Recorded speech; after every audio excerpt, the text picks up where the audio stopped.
From a tea seller to a brand builder, change begins with listening.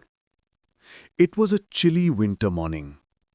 A thick blanket of fog covered the entire city.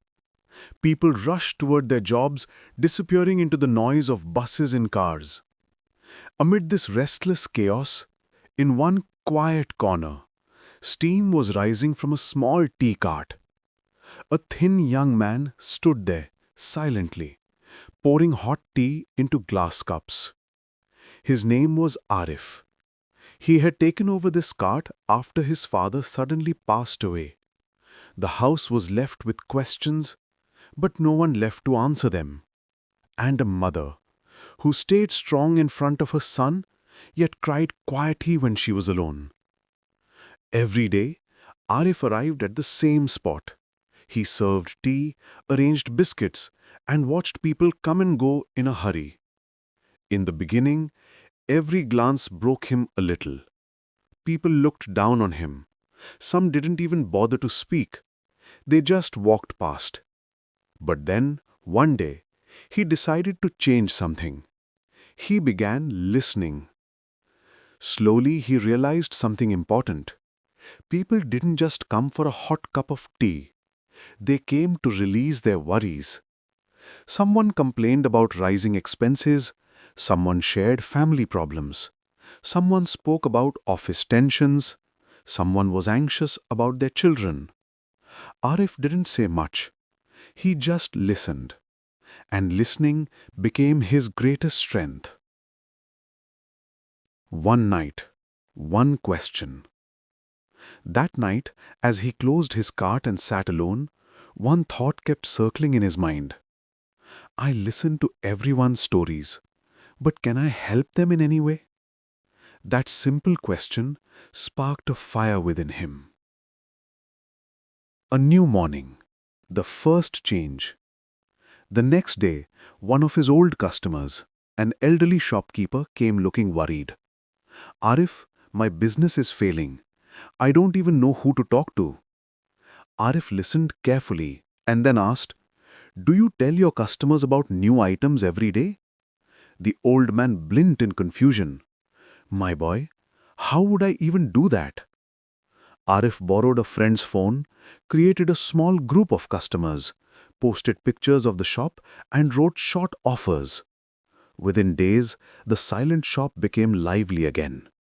Now people started coming to Arif not just for tea, but for advice. Someone asked him to set up a social media page. Someone learned QR payments from him. Someone started finding online customers. Arif had no degree, no office, no formal training, only a desire to learn. At night, he watched tutorials on YouTube. During the day, he helped others grow. 1 year later, the dream took flight. He came up with a name, Parwaaz Digital Hub, and made a rule. I will charge only when your business grows. People hesitated at first, but his work convinced them otherwise. The once quiet tea seller was now helping businesses shine. The hardest test. One day, a huge mall opened near the market. Customers left. The tea stall became empty. Arif felt defeated. For days he sat quietly. His mother said, My son, you listen to everyone. Now, listen to your own heart. That night, he made a choice. I won't work for others' growth only. I will build something of my own. A new story begins.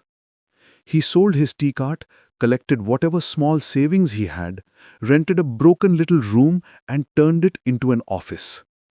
People laughed. A tea seller doing marketing? But Arif was determined to change his story. He went door to door, explained his ideas, and most people refused. But a small bakery gave him a chance. And that chance changed everything. One post, a few pictures, and a surprising increase in sales. That was his first real step to success. After that, new paths opened. Small shops, bigger businesses, online stores, and little by little, the tea seller became a brand builder. Years later, an award, a mother, and a dream. When Arif walked on stage to receive an award at a major event, applause filled the hall. But he searched only for one face, his mother's. She sat in the front row, crying softly, holding the old newspaper that had published his first success story. Arif hugged her and whispered, "We did it, mother, because we helped people, not for money, but to solve their problems." That night, standing on the rooftop, he looked at the glowing city lights and thought, big successes don't come from big offices. They grow from small conversations and the pain you once listened to. And maybe true success isn't the one that lifts you alone, but the one that lifts others along with you. Final message. Whenever you feel ordinary or think your life is too simple, remember, great dreams don't need money. They only need heart. When you learn to listen, you learn to build a life.